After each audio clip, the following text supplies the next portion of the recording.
Well, my pointless distractions that I entertain myself with have led me into a more emotional state than usual. Uh, and, you know, I mean, I can't. Normally, I can't leave the house and go for a walk without things preying on my mind that bring me to these kind of emotional situations. So it's not like, wow, that's so weird right now. But I kind of wanted to, I don't know, I had thoughts and that I felt maybe it will go somewhere on vid or not. I don't know. Kind of doesn't matter. Um, it's so often that, I have these thoughts, I want to say something, I come up, I say something else, I'm frustrated with myself for that, but it's okay because I've gotten words out to someone rather than just the constant monologue that I have with myself. There's something different about it, and maybe the very fact that it doesn't come out right is what makes it better. Um,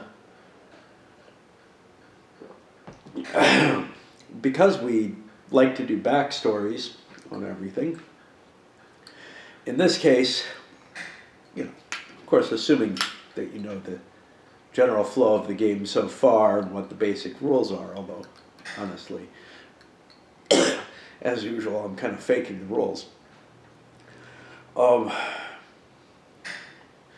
And making them up where I go.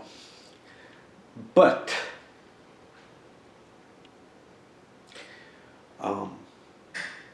I often, first of all, I didn't get to go dancing this week because I was ill enough that I was afraid that I might be still contagious and have something nobody wants.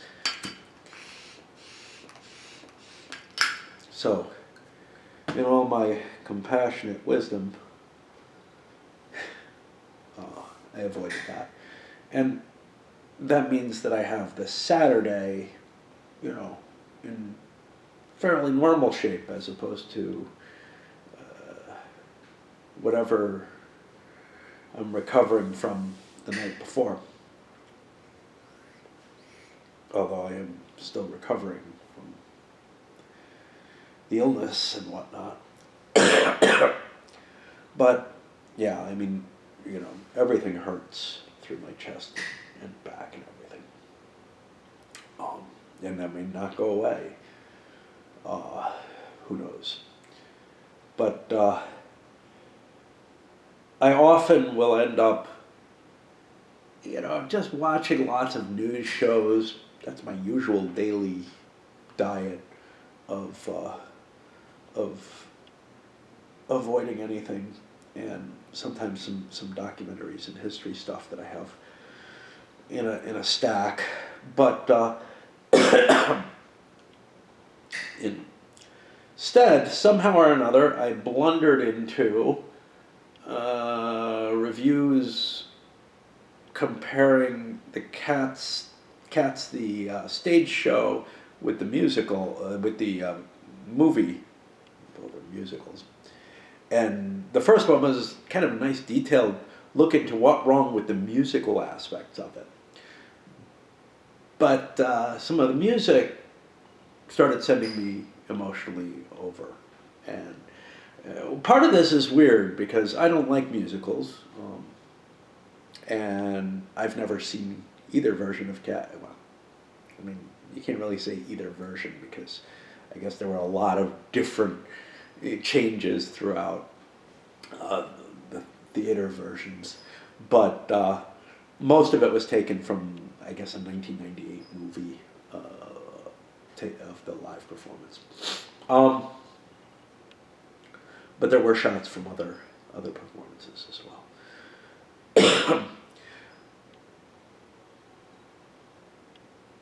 But again, it often is the case that music drives me into emotional states. When I sit out on my porch and smoke my cigars or whatever, and play the music I like, before this year, certainly it would affect me. And this year, it touches me even more in certain ways. Um, and is harder. So it had become my habit to not do that very much. And now, during periods of the spring and summer, mainly the spring, I was going out, a couple times a week to sit on the porch and listen to music and whatever. And even dance sometimes. Although that's harder on this porch than it was on the one on Phoenix. I'm afraid I'll break this one, among other things. But also, I remember, trying to show my wife pieces of music. And we'd start off, like, I'd try to convince her, oh no, I think you'll like this one, even though you don't like this band because of this. Here, give this one a shot.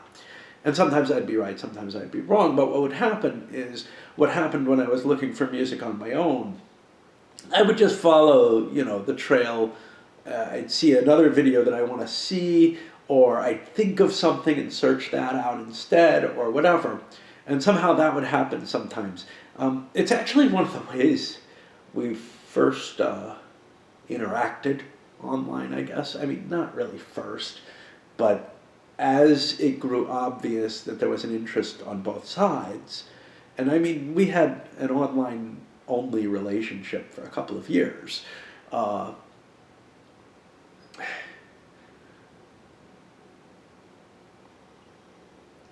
would send her or post on a forum that I was hosting, that she was on, just series of music, and so, but sometimes I would just throw things into, messages that we would be passing back and forth.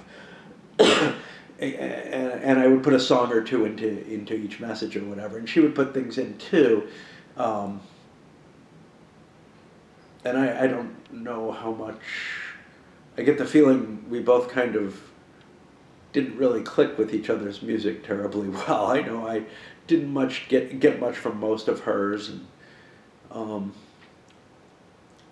I don't, we were both so, I don't know, a sort of self-absorption type thing where it's like we're trying to communicate, we try to express something that expresses our feelings to us with the music, and I think in both cases it wasn't really landing, which is fine. I suspect I do that a lot. I suspect I say a lot of things that never really land quite how I intend them. In all ways, with all people, including all of you. But I can remember, we would watch the archaeology shows that would get misnamed Mr. Bean. And while we ate or whatever, but we'd be sitting there together, and every now and then there would be this, I would remember something, or music would get discussed or something, and I'd have to show something, and then a series of songs would come up, and a few times, she'd catch a tear leaking out of my eye or whatever. Now the funny thing about all this is that, and I mean, in a way it's not, in a way it's the patterns that I think everybody has, but the problem with that is that, one, I mean, so those patterns are like, if I'm emotional, if I show any trace of emotion, that's a weird thing. I think that's generally true, though. And if somebody else shows emotion near me, there's a discomfort and a not knowing what to do. I think that's generally true, though. However,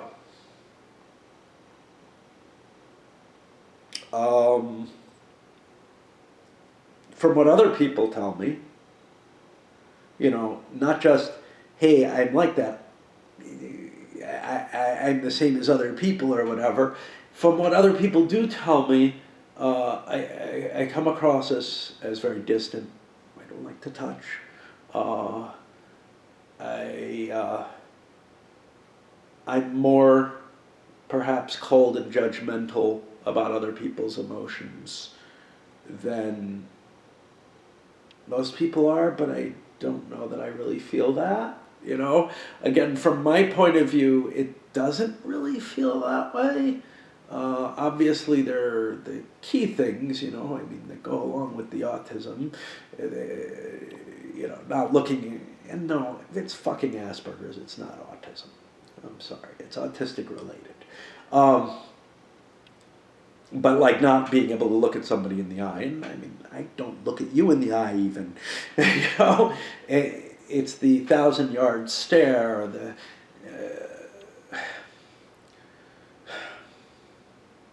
it's too distracting, and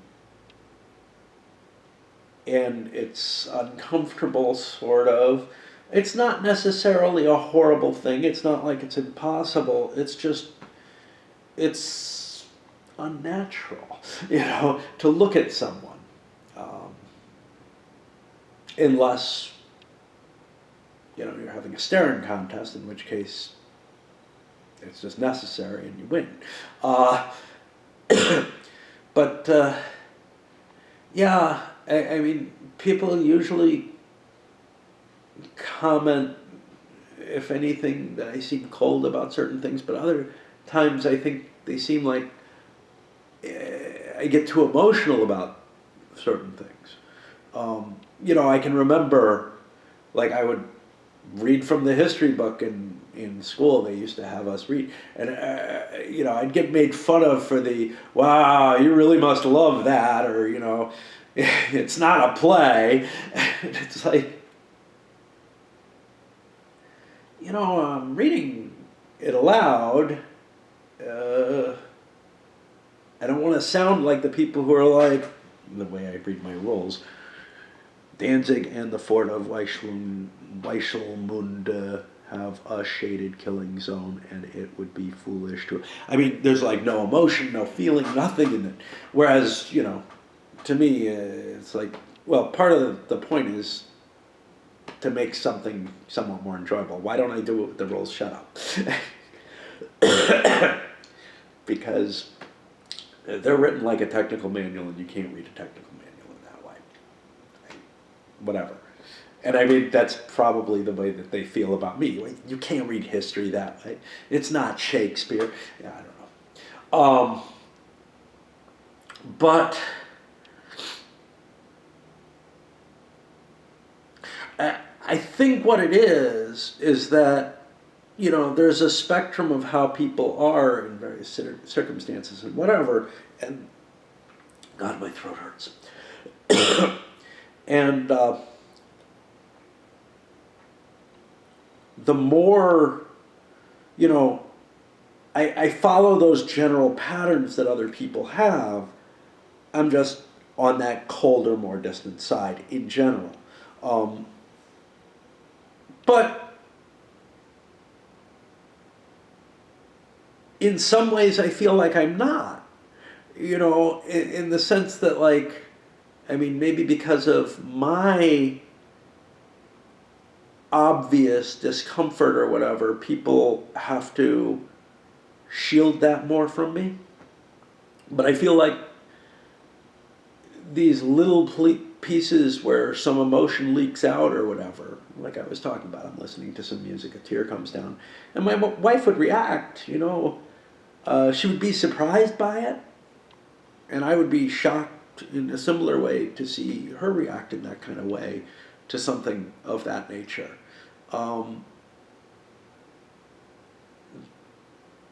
But her reaction was a gentler one. Mine might be a little taunt, In this way I'm like my psycho ex. She and I kind of got each other pretty closely in a lot of ways. because, yeah, I mean, it was very easy for either of us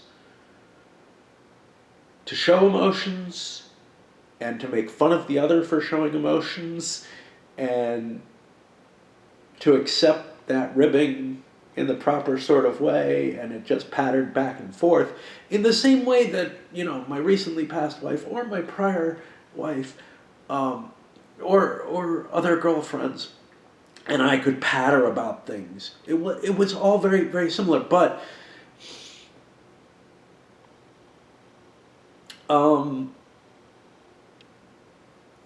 it was more natural for my psycho ex and I to play with one another's damaged existence a little bit more easily, to make fun of that. And maybe that's because we also, you know, would really just dig our fingers into those wounds and drive each other worse and worse.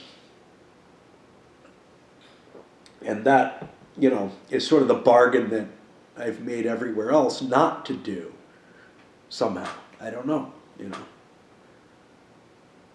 I think it's a good idea not to hate those you love. Yeah.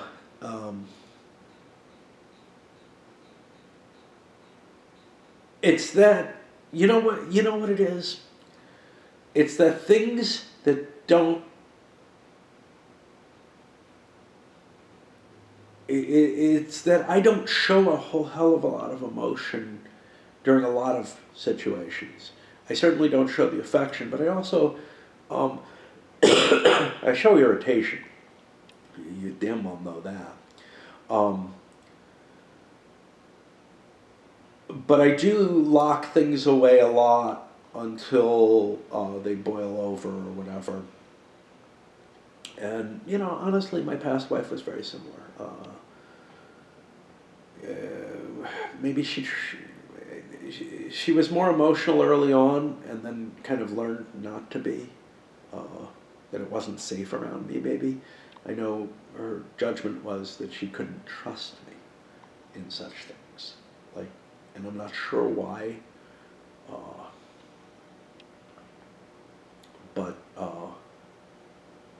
you know, those are the kind of barriers that prevented us maybe from ever really connecting.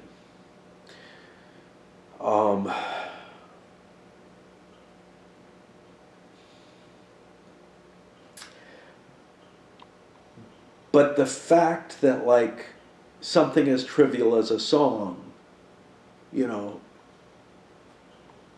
would just trigger this sort of, not a massive emotional release, just a tear, you know. I'm holding back during it, as I am now. I'm in a very emotional state right now. But, I mean, to the extent of, like, you know, and I think it's obvious. I always think it's obvious, though. But it's like, you know, these little signs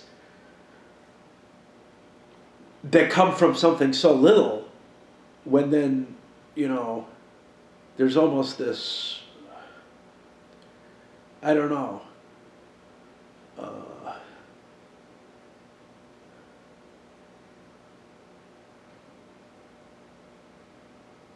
I don't know what the other aspect of it is. I mean, you probably get it because I don't tend to show my emotions on the videos, even when I'm talking. I tend to be dissecting things and trying to take that step outside. And every now and then I try to let a glimpse. Right now it's easier than most times. Where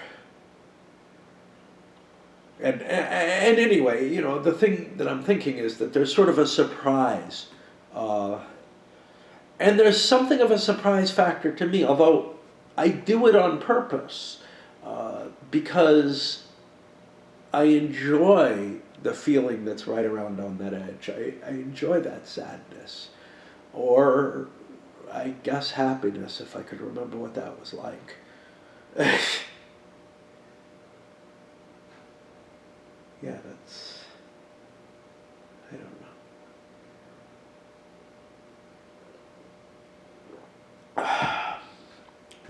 But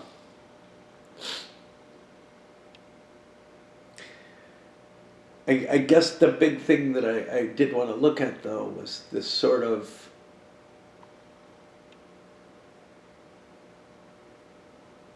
what triggers these and why, and what it means to me and stuff along those lines. And I'm not really able to formulate it. I know that, and that's why I felt like I need to dance around the edges a little bit on video, is simply not so that an answer comes out. It's fatiguing too. It's very fatiguing. But in some sense, it's worth it. There's something I get of value in going through these emotional states.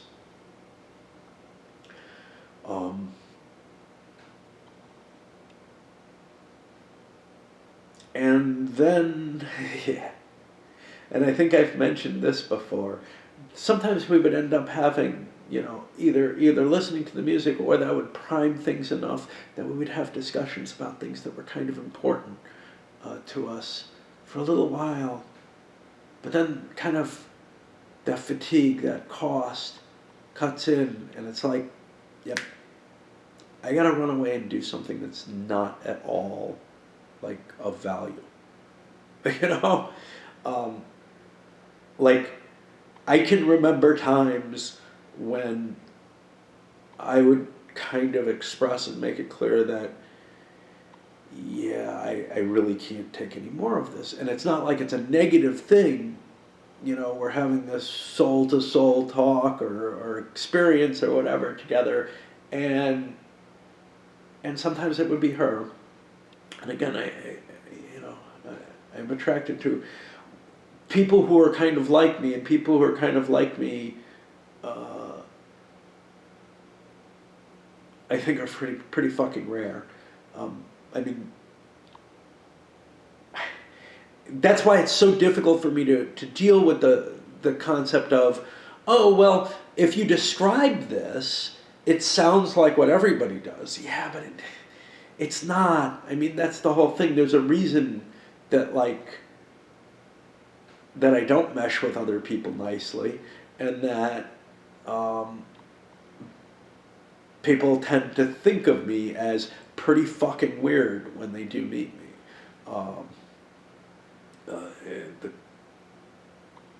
Yeah.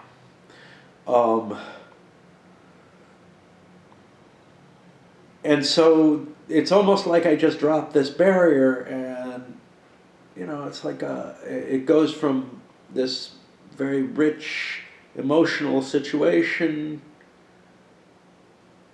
not like high drama or anything, just the emotions are running there, the discussion is real, to, okay, and now I'm feeling the way I feel when I'm waiting in line, or I have to get out, I have to be done, I have to, it's too much, and